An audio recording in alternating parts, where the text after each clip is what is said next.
Christelle est morte tous les jours pendant ce procès.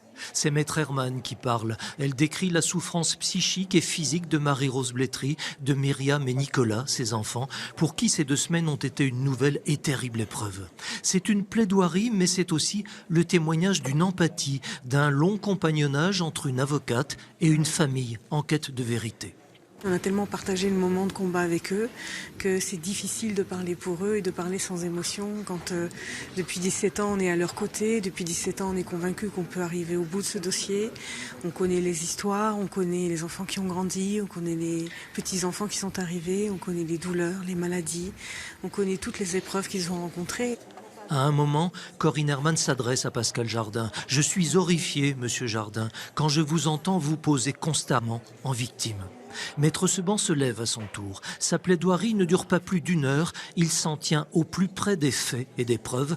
Le message qu'il veut faire passer aux jurés est « on ne peut plus simple ».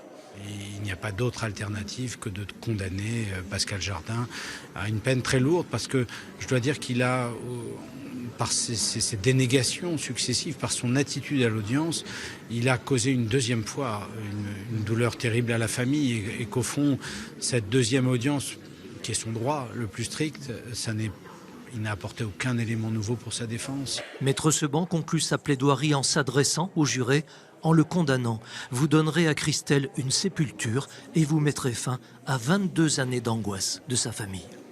Demain sera le dernier jour de ce procès. Après le réquisitoire de l'avocat général, Maître Varlet et Nicole s'efforceront de défendre au mieux Pascal Jardin.